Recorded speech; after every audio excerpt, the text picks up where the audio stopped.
Buenas noches, compañeros y compañeras. Les va a dar pues una explicación al compañero subcomandante insurgente Marcos lo que hemos visto, lo que hemos analizado y lo que hemos decidido. Entonces le doy la palabra al compañero subcomandante insurgente Marcos. Buenas noches, buenas madrugadas, compañeros y compañeras de la Sexta, compañeros de los medios libres, para avisarles que les están plagiando todo el material que han mandado la agencia EFE, la BBC de Londres y los medios de paga nacionales. Están poniendo las fotos sin crédito, diciendo que son fotos tomadas de Twitter y otras cosas pues que ahí van a tener que lidiar cuando salgan. Entre la luz y la sombra. En la realidad, planeta Tierra, mayo del 2014. Compañera, compañero, compañeroa, buenas noches, tardes, días en cualesquiera que sea su geografía, su tiempo y su modo. Quisiera pedirle a las compañeras, compañeros y compañeroas de la Sexta que vienen de otras partes, especialmente a los medios libres compañeros, su paciencia, tolerancia y comprensión para lo que voy a decir, porque estas serán mis últimas palabras en público antes de dejar de existir. Me dirijo a ustedes y a quienes a través de ustedes nos escuchan y miran. Tal vez al inicio, en el transcurso de estas palabras, vaya creciendo en su corazón la sensación de que algo está fuera de lugar, de que algo no cuadra, como si estuvieran faltando una o varias piezas para darle sentido al rompecabezas que se les va mostrando, como que de por sí falta lo que falta. Tal vez después, días, semanas, meses, años, décadas después entienda lo que ahora decimos. Mis compañeros y compañeras del Ejército Zapatista de Liberación Nacional, en todos sus niveles, no me preocupan, porque de por sí es nuestro modo acá, caminar, luchar, sabiendo siempre que siempre falta lo que falta. Además de que no se ofenda a nadie, la inteligencia de los compas zapatistas está muy por encima del promedio. Por lo demás, nos satisface y enorgullece que sean de compañeras, compañeros y compañeroas, tanto del Sexta LN como de la Sexta, que se da a conocer esta decisión colectiva. Y qué bueno que será por los medios libres, alternativos, independientes, que este archipiélago de dolores, rabias y digna lucha que nos llamamos la Sexta, tendrá conocimiento de esto que les diré donde quiera que se encuentren. Si a alguien más le interesa saber qué pasó este día, tendrá que acudir a los medios libres para enterarse. Va pues, bienvenidas y bienvenidos a la realidad zapatista. 1. Una decisión difícil. Cuando irrumpimos e interrumpimos en 1994 con sangre y fuego, no iniciaba la guerra para nosotras, nosotros los zapatistas. La guerra de arriba, con la muerte y la destrucción, el despojo y la humillación, la explotación y el silencio impuestos al vencido, ya la veníamos padeciendo desde siglos antes. Lo que para nosotros inicia en 1994 es uno de los muchos momentos de la guerra de los de abajo contra los de arriba, contra su mundo. Esa guerra de resistencia que día a día se bate en las calles de cualquier rincón de los 5 continentes, en sus campos y en sus montañas. Era y es la nuestra, como la de muchos y muchas de abajo, una guerra por la humanidad y contra el neoliberalismo. Contra la muerte nosotros demandamos vida. Contra el silencio exigimos la palabra y el respeto. Contra el olvido, la memoria. Contra la humillación y el desprecio, la dignidad. Contra la opresión, la rebeldía. Contra la esclavitud, la libertad. Contra la imposición, la democracia. Y contra el crimen, la justicia. ¿Quién con un poco de humanidad en las venas podría o puede cuestionar esas demandas? Y en ese entonces muchos escucharon. La guerra que levantamos nos dio el privilegio de llegar a oídos y corazones atentos y generosos en geografías cercanas y alejadas. Faltaba lo que faltaba y falta lo que falta, pero conseguimos entonces la mirada del otro, su oído, su corazón. Entonces nos vimos en la necesidad de responder a una pregunta decisiva. ¿Qué sigue?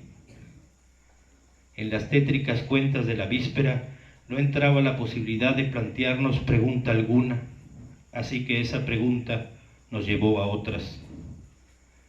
¿Preparar a los que siguen en la ruta de la muerte? ¿Formar más y mejores soldados? ¿Invertir empeños en mejorar nuestra maltrecha maquinaria de guerra? ¿Simular diálogos y disposición para la paz para seguir preparando nuevos golpes? ¿Matar o morir como único destino? ¿O debíamos reconstruir el camino de la vida, ese que habían roto y siguen rompiendo desde arriba?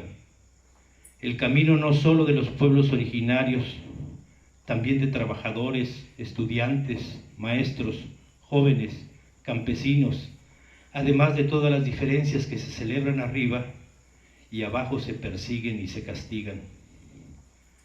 Debíamos inscribir nuestra sangre en el camino que otros dirigen hacia el poder, o debíamos voltear el corazón y la mirada a los que somos y a los que son lo que somos, es decir, los pueblos originarios, guardianes de la tierra y la memoria. Nadie lo escuchó entonces, pero en los primeros balbuceos que fueron nuestras palabras, advertimos que nuestro dilema no estaba entre negociar o combatir, sino entre morir o vivir. Quien hubiera advertido entonces que ese temprano dilema no era individual, tal vez hubiera entendido mejor lo que ha ocurrido en la realidad zapatista en los últimos 20 años. Pero les decía yo que nos topamos con esa pregunta y ese dilema, y elegimos. Y en lugar de dedicarnos a formar guerrilleros, soldados y escuadrones, preparamos promotores de educación, de salud, y se fueron levantando las bases de la autonomía que hoy maravilla al mundo. En lugar de construir cuarteles, mejorar nuestro armamento, levantar muros y trincheras, se levantaron escuelas, se construyeron hospitales y centros de salud, mejoramos nuestras condiciones de vida. En lugar de luchar por ocupar un lugar en el Partenón de las muertes individualizadas de abajo, elegimos construir la vida.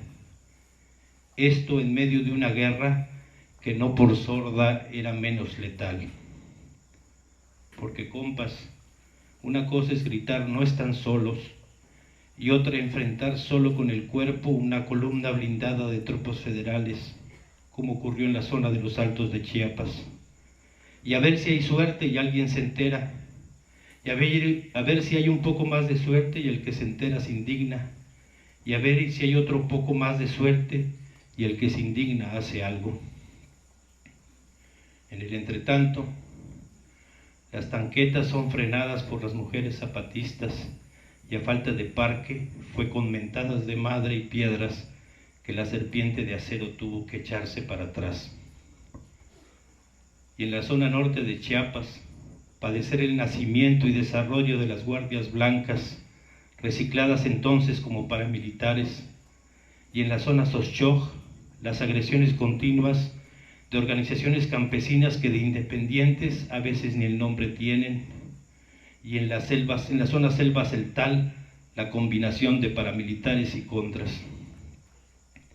Y una cosa es gritar, todos somos Marcos, o no todos somos Marcos, según el caso o cosa, y otra la persecución con toda la maquinaria de guerra, la invasión de poblados, el peinado de montañas, el uso de perros amaestrados, las aspas de los helicópteros artillados alborotando los copetes de las ceibas, el vivo o muerto que nació en los primeros días de enero de 1994 y alcanzó su nivel más histérico en 1995 y el resto del sexenio del ahora empleado de una transnacional, y que esta zona de selva fronteriza padeció desde 1995 y a la que se suma después la misma secuencia de agresiones de organizaciones campesinas, uso de paramilitares, militarización, hostigamiento. Si hay algún mito en todo esto, no es el del pasamontañas, sino la mentira que repiten desde esos días, incluso retomada por personas con altos estudios, de que la guerra contra los zapatistas solo duró 12 días. No haré un recuento detallado. Alguien con un poco de espíritu crítico y seriedad puede reconstruir la historia y sumar y restar para sacar la cuenta, y decir si fueron y son más los reporteros que los policías y soldados, si fueron más los halagos que las amenazas e insultos, si el precio que se ponía era para ver el pasamontañas o para capturarlo vivo o muerto. En esas condiciones, algunas veces solo con nuestras fuerzas y otras con el apoyo generoso e incondicional de gente buena de todo el mundo, se fue avanzando en la construcción, aún inacabada, es cierto, pero ya definida de lo que somos. No es entonces una frase afortunada o desafortunada, según se le vea desde arriba o desde abajo, la de que aquí estamos los muertos de siempre, muriendo de nuevo, pero ahora para vivir. Es la realidad. Y casi 20 años después, el 21 de diciembre del 2012, cuando la política y el esoterismo coincidían, como en otras veces, en predicar catástrofes que siempre son para los de siempre, los de abajo. Repetimos el golpe de mano del 1 de enero del 94 y sin disparar ni un solo tiro, sin armas, con nuestro solo silencio, postramos de nuevo la soberbia de las ciudades cuna y nido del racismo y el desprecio. Si el 1 de enero del 94 miles de hombres y mujeres sin rostro atacaron y rindieron las guarniciones que protegían las ciudades, el 21 de diciembre del 2012 fueron decenas de miles que tomaron sin palabras los edificios desde donde se celebraba nuestra desaparición. El solo hecho inapelable de que el EZLN no solo no se había debilitado, mucho menos desaparecido, sino que había crecido cuantitativa y cualitativamente, hubiera bastado para que cualquier mente medianamente inteligente se diera cuenta de que en esos 20 años algo había cambiado al interior del EZLN y de las comunidades. Tal vez más de alguno piense que nos equivocamos al elegir, que un ejército no puede ni debe empeñarse en la paz. Por muchas razones, cierto, pero la principal era y es porque de esa forma terminaríamos por desaparecer. Tal vez es cierto, tal vez nos equivocamos al elegir cultivar la vida en lugar de adorar a la muerte. Pero nosotros elegimos no escuchando a los de fuera, no a quienes siempre demandan y exigen la lucha a muerte, mientras los muertos los pongan otros.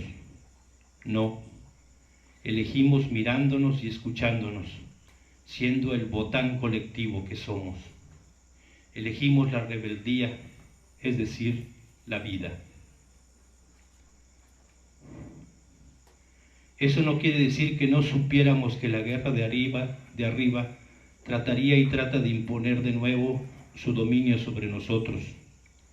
Supimos y sabemos que una y otra vez habremos de defender lo que somos y como somos. Supimos y sabemos que seguirá habiendo muerte para que haya vida. Supimos y sabemos que para vivir morimos. 2. ¿Un fracaso? Dicen por ahí que no hemos logrado nada para nosotros. No deja de sorprender que se maneje con tanto desparpajo esta posición. Piensan que los hijos e hijas de las comandantes y comandantes debieran disfrutar de viajes al extranjero, de estudios en escuelas privadas y luego de altos puestos en la empresa o en la política, que en lugar de trabajar la tierra para arrancarle con sudor y empeño el alimento, deberían lucirse en las redes sociales, divirtiéndose en los antros, exhibiendo lujos. Tal vez los subcomandantes deberían procrear y heredar a sus descendientes los cargos, las prebendas, los templetes, como hacen los políticos de todo el espectro. Tal vez deberíamos, como los dirigentes de la CIOAC histórica y de otras organizaciones campesinas, recibir privilegios y paga en proyectos y apoyos, quedarnos con la mayor parte y dejar a las bases solo unas migajas a cambio de que cumplan las órdenes criminales que vienen de más arriba. Pero es cierto, no hemos logrado nada de eso para nosotros. Difícil creer que 20 años después de aquel nada para nosotros, resultara que no era una consigna, una frase buena para carteles y canciones, sino una realidad, la realidad. Si el ser consecuente es un fracaso, entonces la incongruencia es el camino del éxito, la ruta al poder. Pero nosotros no queremos ir para allá, no nos interesa.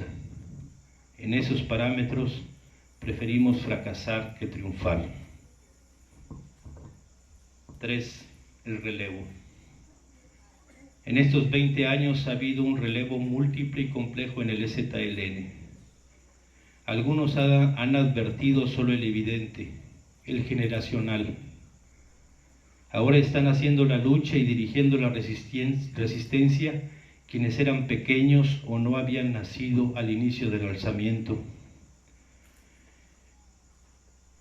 Pero algunos estudiosos no se han percatado de otros relevos, el de clase, del origen clase mediero ilustrado al indígena campesino, el de raza, de la dirección mestiza a la dirección netamente indígena, y el más importante, el relevo de pensamiento, del vanguardismo revolucionario al mandar obedeciendo, de la toma del poder de arriba a la creación del poder de abajo, de la política profesional a la política cotidiana, de los líderes a los pueblos, de la marginación de género a la participación directa de las mujeres, de la burla a lo otro a la celebración de la diferencia.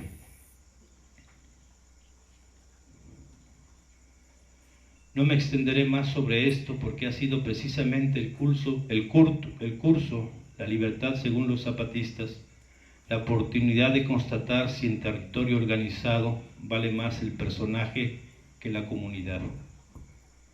En lo personal, no entiendo por qué gente pensante que afirma que la historia la hacen los pueblos se espante tanto ante la existencia de un gobierno del pueblo donde no aparecen los especialistas en ser gobierno.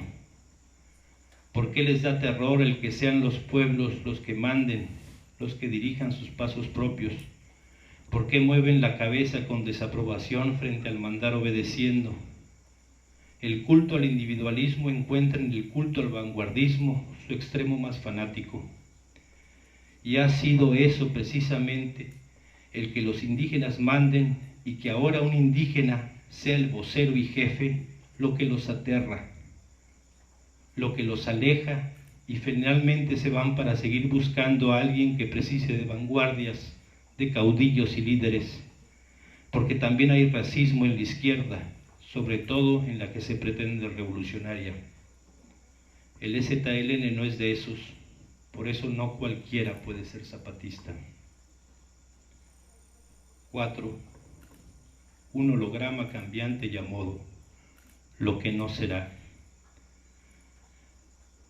Antes del amanecer de 1994, pasé 10 años en estas montañas. Conocí y traté personalmente a algunos en cuya muerte morimos un mucho. Conozco y trato desde entonces con otros y otras más que hoy están aquí como nosotros. Muchas madrugadas me encontré a mí mismo tratando de digerir las historias que me contaban, los mundos que dibujaban con silencios, manos y miradas, su insistencia en señalar algo más allá. ¿Era un sueño el mundo ese, tan otro, tan lejano, tan ajeno? A veces pensé que se habían adelantado, que las palabras que nos guiaron y guían venían de tiempos para los que no habían aún calendarios, perdidos como estaban en geografías imprecisas. Siempre el sur digno, omnipresente en todos los puntos cardinales. Luego supe que no hablaban de un mundo inexacto y por lo tanto improbable.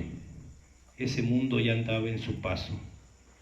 ¿Ustedes no lo vieron? ¿No lo ven? No hemos engañado a nadie de abajo. No escondemos que somos un ejército con estructura piramidal, su centro de mando, sus decisiones de arriba abajo. No por congraciarnos con libertarios o por moda negamos lo que somos, pero cualquiera puede ver ahora si el nuestro es un ejército que suplanta o impone. Y debo decir esto ya que he pedido la autorización del compañero subcomandante insurgente Moisés para hacerlo. Nada de lo que hemos hecho, para bien o para mal, hubiera sido posible si un ejército armado, el Zapatista de Liberación Nacional, no se hubiera alzado contra el mal gobierno, ejerciendo el derecho a la violencia legítima, la violencia del de abajo frente a la violencia del de arriba. Somos guerreros y como tales sabemos cuál es nuestro papel y nuestro momento. En la madrugada del día 1 del mes del año de 1994, un ejército de gigantes, es decir, de indígenas rebeldes, bajó a las ciudades para con su paso sacudir el mundo. Apenas unos días después, con la sangre de nuestros caídos aún fresca en las calles, nos dimos cuenta que los de afuera no nos veían. Acostumbrados a mirar desde arriba a los indígenas, no alzaban la mirada para mirarnos. Acostumbrados a vernos humillados, su corazón no comprendía nuestra digna rebeldía. Su mirada se había detenido en el único mestizo que vieron con pasamontañas, es decir, que no miraron. Nuestros jefes y jefas dijeron entonces: solo ven lo pequeño que son, hagamos a alguien tan pequeño como ellos, que a él lo vean y que por él nos vean. Empezó así una compleja maniobra de distracción, un truco de magia terrible y maravilloso, una maliciosa jugada del corazón indígena que somos. La sabiduría indígena desafiaba la modernidad en uno de sus bastiones, los medios de comunicación. Empezó entonces la construcción del personaje llamado Marcos. Les pido que me sigan en este razonamiento. Supongamos que es posible otra forma de neutralizar a un criminal, por ejemplo, creándole su arma homicida, hacerle creer que es efectiva, conminarlo a construir, en base a esa efectividad, todo su plan para que en el momento en que se prepara para disparar, el arma vuelva a ser lo que siempre fue, una ilusión. El sistema entero, pero sobre todo sus medios de comunicación, juegan a construir famas para luego destruirlas si no se pliegan a sus designios. Su poder residía, ya no, han sido desplazados en eso por las redes sociales, en decidir qué y quién existía en el momento en que elegían, qué nombraban y qué callaban. En fin, no me hagan mucho caso. Como se ha demostrado en estos 20 años, yo no sé nada de medios masivos de comunicación. El caso es que el SUB pasó de ser un vocero a ser un distractor.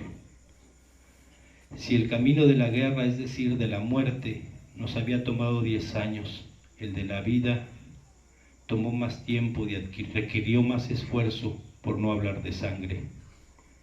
Porque aunque no lo crean, es más fácil morir que vivir. Necesitábamos tiempo para ser y para encontrar a quien supiera vernos como lo que somos. Necesitábamos tiempo para encontrar a quien nos viera no hacia arriba, no hacia abajo, que de frente nos viera, que nos viera con mirada compañera. Les decía que empezó entonces la construcción del personaje.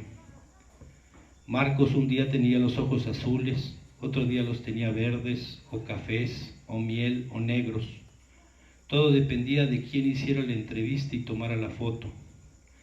Así fue reserva en equipos de fútbol profesional, empleado en tiendas departamentales, chofer, filósofo, cineasta y los etcéteras que pueden encontrar en los medios de paga de esos calendarios y en diversas geografías.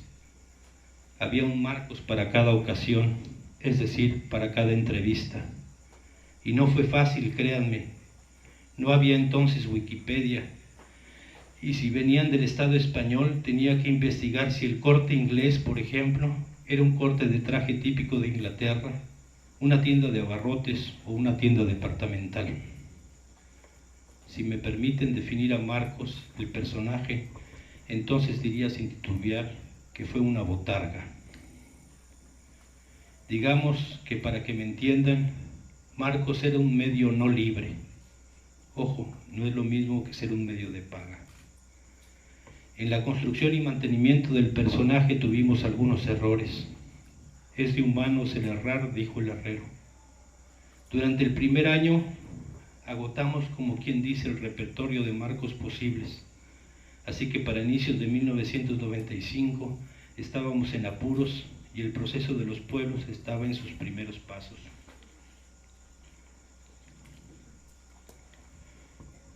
Así que en 1995 ya no sabíamos cómo hacerle.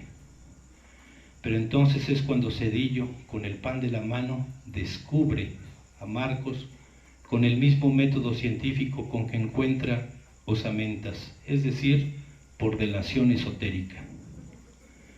La historia del Tampiqueño nos dio aire, aunque el fraude posterior de la Paca de Lozano nos hizo temer de que la prensa de paga cuestionara también el desenmascaramiento de Marcos y descubriera que era un fraude más. Afortunadamente no fue así. Como esa, los medios de paga siguieron tragando otras ruedas de molinos semejantes. Un tiempo después, el Tampiqueño llegó a estas tierras. Junto con el subcomandante insurgente Moisés, hablamos con él. Le ofrecimos entonces dar una conferencia conjunta. Así podría él librarse de la persecución, puesto que sería evidente que no eran Marcos y él la misma persona. No quiso. Vino a vivir acá. Salió algunas veces y su rostro puede encontrarse en las fotografías de los velorios de sus padres. Si quieren pueden entrevistarlo. Ahora vive en una comunidad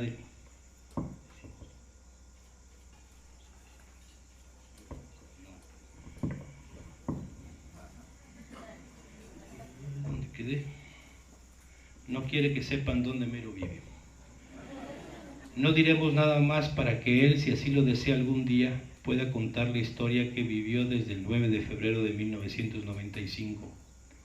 Por nuestra parte, solo nos queda agradecerle que nos haya pasado datos que cada tanto usamos para alimentar la certeza de que el submarco no es lo que es decir, una botarga o un holograma, sino un profesor universitario originario del ahora doloroso Tamaulipas. En el entretanto seguimos buscándolos a ustedes, a quienes ahora están aquí y a quienes no están aquí pero están. lanzamos una y otra iniciativas para encontrar al otro, a la otra, a lo otro compañero. Diferentes iniciativas tratando de encontrar la mirada y el oído que necesitamos y merecemos. En el entretanto, seguía el avance de los pueblos y el relevo del que se les ha hablado mucho o poco, pero que se puede constatar directamente y sin intermediarios. En la búsqueda de lo otro, uno y otra vez fracasamos. A quien encontrábamos o nos quería dirigir o quería que lo dirigiéramos.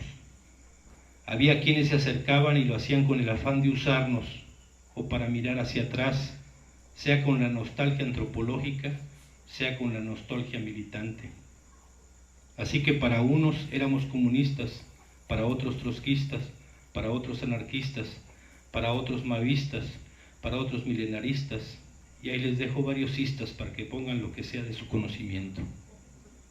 Así fue hasta la 6ª declaración de la Selva Lacandona, la más audaz y la más zapatista de las iniciativas que hemos lanzado hasta ahora. Con la 6ª al fin hemos encontrado quien nos mira de frente y nos saluda y abraza, y así se saluda y abraza.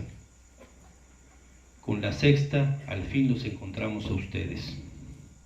Por fin, alguien que entendía que no buscábamos ni pastores que nos guiaran, ni rebaños a los cuales conducir a la tierra prometida, ni amos ni esclavos, ni caudillos ni masas sin cabeza. Pero faltaba ver si era posible que miraran y escucharan lo que siendo somos. Al interior, el avance de los pueblos había sido impresionante. Entonces vino el curso La Libertad según los y las zapatistas.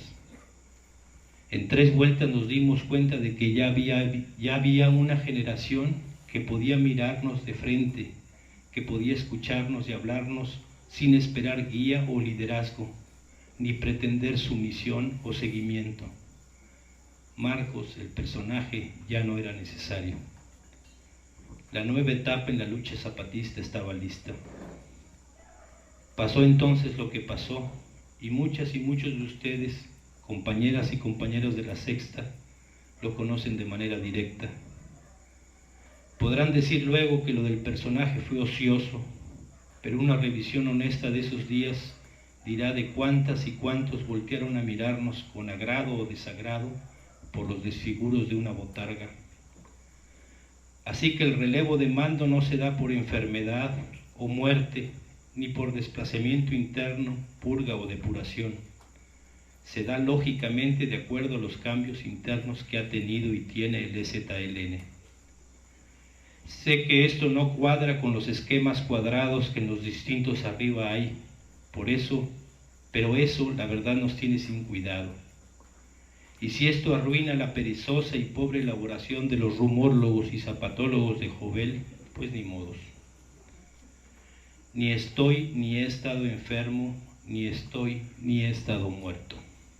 O sí, aunque tantas veces me mataron, tantas veces me morí y de nuevo estoy aquí. Si alentamos esos rumores fue porque así convenía.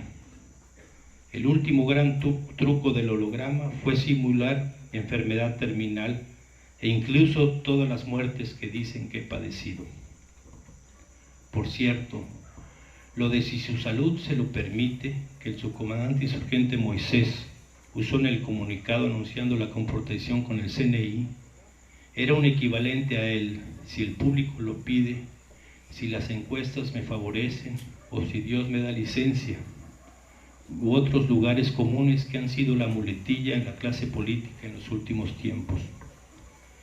Si me permiten un consejo, deberían cultivar un poco el sentido del humor, no solo por salud mental y física, también porque sin sentido del humor no van a entender al zapatismo, y el que no entiende juzga, y el que juzga condena. En realidad, esa ha sido la parte más sencilla del personaje. Para alimentar el rumor solo fue necesario decirle a algunas personas en específico: te voy a decir un secreto, pero prométeme que no se lo vas a contar a nadie. Por supuesto que lo contaron. Los principales colaboradores involuntarios del rumor de enfermedad y muerte han sido los expertos en zapatología, que en la soberbia Jovel y en la caótica Ciudad de México presumen su cercanía con el zapatismo y el profundo conocimiento que de él tienen. Además, claro, de los policías que también cobran como periodistas, de los periodistas que también cobran como policías y de los periodistas que solo cobran y mal como periodistas. Gracias a todos y a todas ellos y ellas. Gracias por su discreción. Hicieron exactamente como suponíamos que iban a hacer. Lo único malo de todo esto es que dudo que ahora alguien les confíe ningún secreto. Es nuestra convicción y nuestra práctica que para rebelarse y luchar no son necesarios ni líderes, ni caudillos, ni mesías, ni salvadores.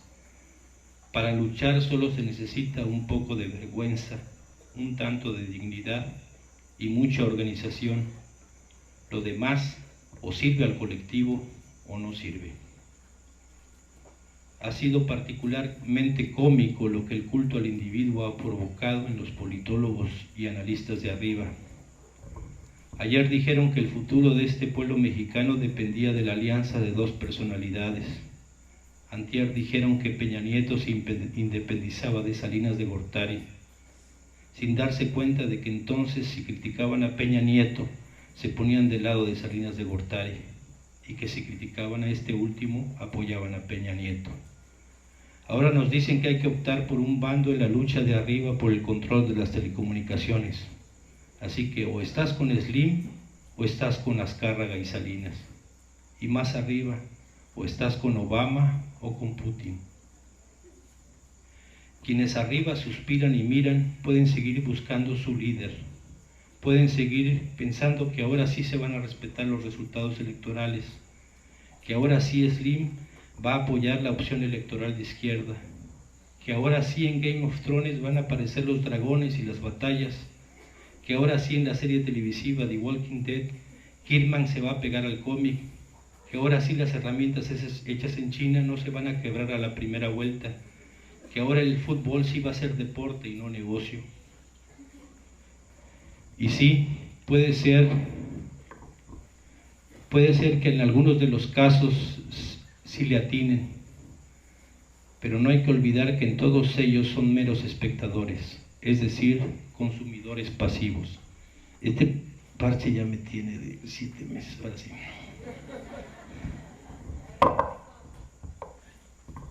Quienes amaron y odiaron a Submacos ahora saben que han odiado y amado a un holograma. Sus amores y odios han sido pues inútiles, estériles, vacíos, huecos. No habrá entonces casa, museo o placas de metal en donde nací y crecí. No habrá quien viva de haber sido el subcomandante Marcos, ni se le dará su nombre ni su cargo. No habrá viajes todo pagado para dar prácticas en el extranjero. No habrá traslado ni atención en hospitales de lujo. No habrá viudas ni herederos. No habrá funerales, ni honores, ni estatuas, ni museos, ni premios, ni nada de lo que el sistema hace para promover el culto al individuo y para menospreciar al colectivo. El personaje fue creado y ahora sus creadores, los zapatistas y las zapatistas, lo destruimos. Si alguien entiende esta lección que dan nuestras compañeras y compañeros, habrá entendido uno de los fundamentos del zapatismo. Así que en los últimos años ha pasado lo que ha pasado. Entonces vimos que la botarga, el personaje, el holograma, pues, ya no era necesario. Una y otra vez planeamos y una y otra vez esperamos el momento indicado, el calendario y la geografía precisas para mostrar los que en verdad somos a quienes son en verdad. Entonces llegó Galeano con su muerte a marcarnos la geografía y el calendario. Aquí, en la realidad, ahora, en el dolor y la rabia. 5. El dolor y la rabia, susurros y gritos. Cuando llegamos al caracol aquí en la realidad, Sin que nadie nos lo dijera, empezamos a hablar en susurros. Quedo hablaba nuestro dolor, Quedita nuestra rabia, como si tratáramos de evitar que el galiano lo ahuyentaran los ruidos, los sonidos que le eran ajenos, como si nuestras voces y pasos lo llamaran. Espera, compa, decía nuestro silencio. No te vayas, susurraban las palabras. Pero hay otros dolores y otras rabias. Ahora mismo en otros rincones de México y del mundo, un hombre, una mujer, uno u otra, un niño, una niña, un anciano, una anciana, una memoria es golpeada a mansalva, rodeada por el sistema hecho crimen voraz, es garroteada, macheteada, baleada, rematada, arrastrada entre burlas, abandonada, recuperado y velado su cuerpo, enterrada su vida. Solo algunos nombres.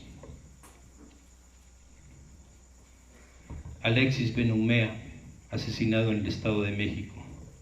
Francisco Javier Cortés, asesinado en el Estado de México. Juan Vázquez Guzmán, asesinado en Chiapas. Juan Carlos Gómez Silvano, asesinado en Chiapas. El compa Cuy, asesinado en el Distrito Federal. Carlo Giuliani, asesinado en Italia. Alexis Grigoropoulos, asesinado en Grecia. Wayi Wahdi al-Ramaji, asesinado en un campo de refugiados en la ciudad cisjordania de Ramallah, 14 años, asesinado de un tiro en la espalda desde un puesto de observación del ejército israelí. No había marchas, ni protestas, ni nada en la calle. Matías Valentín Catrileo Quesada, mapuche, asesinado en Chile. Teodulo Torres Soriano, compa de la Sexta, desaparecido en la Ciudad de México. Guadalupe Jerónimo y Urbano Macías, comuneros de Cherán, asesinados en Michoacán. Francisco de Asís Manuel, desaparecido en Santa María Ostula. Javier Martínez Robles, desaparecido en Santa María Ostula. Gerardo Vera Orsino, desaparecido en Santa María Ostula. Enrique Domínguez Macías, desaparecido en Santa María Ostula. Martín Santos Lunes, desaparecido en Santa María Ostula. Pedro Leiva Domínguez, asesinado en Santa María Ostula. Diego Ramírez Domínguez, asesinado en Santa María Ostula. Trinidad de la Cruz Crisóstomo, asesinado en Santa María Ostula. Crisóforo Sánchez Reyes, asesinado en Santa María Ostula. Teodulo Santos Girón, desaparecido en Santa María Ostula. Longino Vicente Morales, desaparecido en Guerrero. Víctor Ayala Tapia, desaparecido en Guerrero. Jacinto López Díaz el Jaci, asesinado en Puebla. Bernardo Vázquez Sánchez, asesinado en Oaxaca. Jorge Alexis Herrera, asesinado en Guerrero. Gabriel Echeverría, asesinado en Guerrero. Edmundo Reyes Amaya, desaparecido en Oaxaca. Gabriel Alberto Cruz Sánchez, desaparecido en Oaxaca. Juan Francisco Sicilia Ortega, asesinado en Morelos. Ernesto Méndez Salinas, asesinado en Morelos. Alejandro Chao Barona, asesinado en Morelos. Sara Robledo, asesinada en Morelos. Juventina Villa Mojica, asesinada en Guerrero. Reinaldo Santana Villa, asesinado en Guerrero. Catarino Torres Pereda, asesinado en Oaxaca. Betty Cariño, asesinada en Oaxaca. Giris Gacola, asesinado en Oaxaca. Sandra Luz Hernández, asesinada en Sinaloa. Maricel Escobedo Ruiz, asesinada en Chihuahua. Celedonio Monroy Prudencio, desaparecido en Jalisco. Nepomuceno Moreno Núñez, asesinado en Sonora. Los y las migrantes desaparecidas forzosamente y probablemente asesinadas en cualquier rincón del territorio mexicano. Los presos a quienes se quiere matar en vida. Mumia Abu Yamal, Leonard Bertier. Los mapuche, Mario González, Juan Carlos Flores. El continuo entierro de voces que vida fueron, silenciadas por el caer de la tierra y el cerrarse de las rejas. Y la burla mayor es que en cada paletada de tierra que arroja el esbirro en turno, el sistema te va diciendo: no vales, no importas, nadie te llora, a nadie le da rabia tu muerte, nadie sigue tu paso, nadie levanta tu vida. Y con la última paletada sentencia: aunque agarren y castiguen a los que te matamos, siempre encontraré otros que de nuevo te embosquen y repitan la danza macabra que acabó con tu vida. Y dice: la justicia pequeña, enana, fabricada para que los medios de paga simulen y obtengan un poco de calma para frenar el caos que se les viene encima, no me espanta, no me daña, no me castiga. ¿Qué le decimos a ese cadáver al que en cualquier rincón del mundo de abajo se le encierra en el olvido? ¿Que solo nuestros dolor y rabia cuentan? ¿Que solo nuestro coraje importa? ¿Que mientras susurramos nuestra historia no escuchamos su grito, su alarido? Tiene tantos nombres la injusticia y son tantos los gritos que provoca, pero nuestro dolor y nuestra rabia no nos impiden escuchar. Nuestros susurros no solo son para lamentar la caída de nuestros muertos injustamente, son para así poder escuchar a otros dolores, hacer nuestras otras rabias y seguir así en el complicado, largo y tortuoso camino de hacer de todo eso un alarido que se transforme en lucha liberadora. Y no olvidar que mientras alguien susurra, alguien grita. Solo el oído atento puede escuchar. Mientras hablamos y escuchamos ahora, alguien grita de dolor, de rabia. Y así como hay que aprender a dirigir la mirada, la escucha debe encontrar el rumbo que la haga fértil. Porque mientras alguien descansa, hay quien sigue cuesta arriba. Para mirar ese empeño, basta bajar la mirada y elevar el corazón. ¿Pueden? ¿Podrán? La justicia pequeña se parece tanto a la venganza. La justicia pequeña es la que reparte impunidad, pues al castigar a uno, absuelve a otros. La que queremos nosotros, por la que luchamos, no se agota en encontrar a los asesinos del compa Galiano y ver que reciban su castigo, que así será, que nadie se llame engaño. La búsqueda paciente y porfiada busca la verdad, no el alivio de la resignación. La justicia grande tiene que ver con el compañero Galiano enterrado, porque nosotros nos preguntamos no qué hacemos con su muerte, sino qué debemos hacer con su vida. Disculpen si entro en el pantanoso terreno de los lugares comunes, pero ese compañero no merecía morir, no así. Y sí les puede, todo su empeño, su sacrificio cotidiano, puntual, invisible para quien no fuera nosotros, fue por la vida.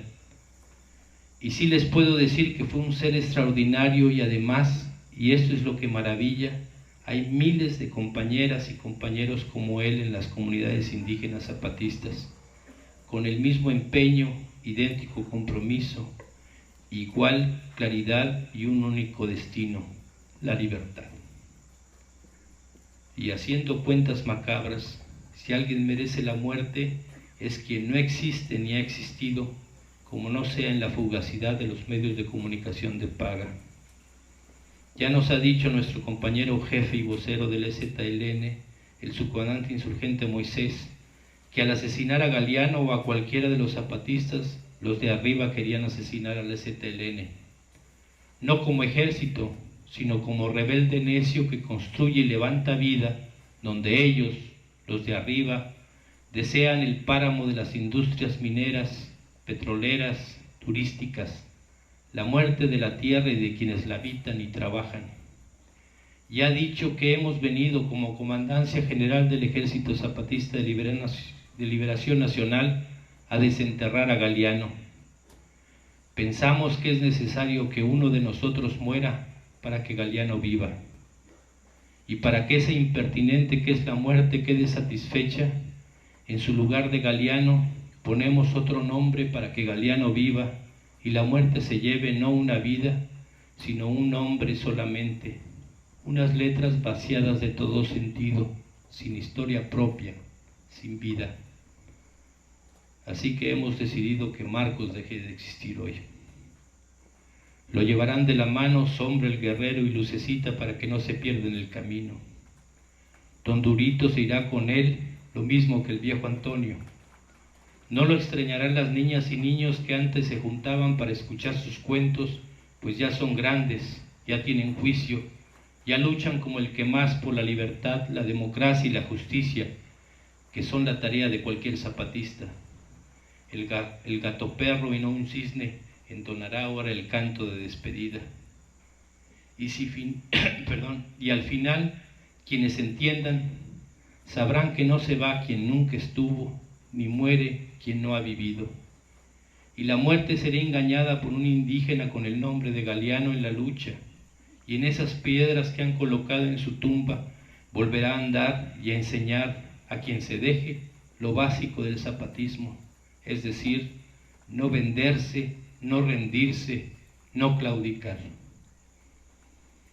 Ah, la muerte, como si no fuera evidente que los de arriba los libera de toda corresponsabilidad, más allá de la oración fúnebre, el homenaje gris, la estatua estéril, el museo controlador. A nosotros, bueno, a nosotros la muerte nos compromete por lo que tiene de vida. Así que aquí estamos, burlando a la muerte en la realidad. Dicho lo anterior, siendo las 2:08 en el frente de combate suroriental del EZLN, declaro que deja de existir el conocido como subcomandante insurgente Marcos, el autodenominado subcomandante de acero inoxidable. Eso es, por mi voz ya no hablará la voz del Ejército Zapatista de Liberación Nacional. Vale, salud y hasta nunca, o hasta siempre. Quien entendió sabrá que eso ya no importa y que nunca ha importado. Desde la realidad zapatista, subcomandante insurgente Marcos, México, 24 de enero del 2014. Postdata 1. Game is over. Postdata 2. Jaque mate. Postdata 3. Tuche. Postdata 4. Ahí se ven raza y manden tabaco. Postdata 5. Así que esto es el infierno. Ese piporro, Pedro, José Alfredo. ¿Cómo? ¿Por machistas? Nah, no lo creo, si yo nunca. Postdata 5. O sea, como quien dice, sin la botarga, ¿ya puedo andar desnudo? Postdata 7. Oigan, está muy oscuro acá. Necesito una lucecita.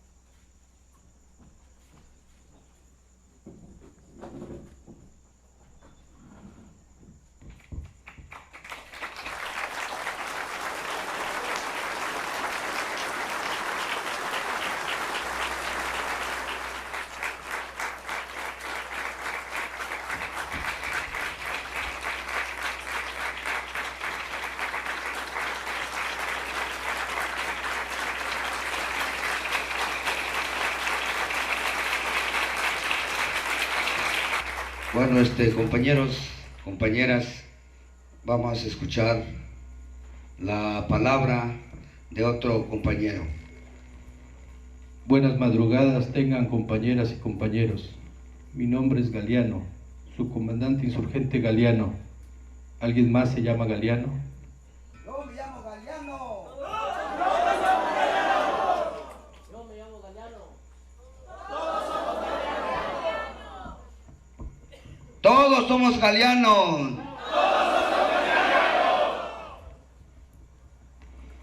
Tras que por eso me dijeron que cuando volvieran a hacer lo haría en colectivo. Sea pues, buen viaje, cuídense, cuídenos. Desde las montañas del sureste mexicano, subcomandante insurgente Galiano.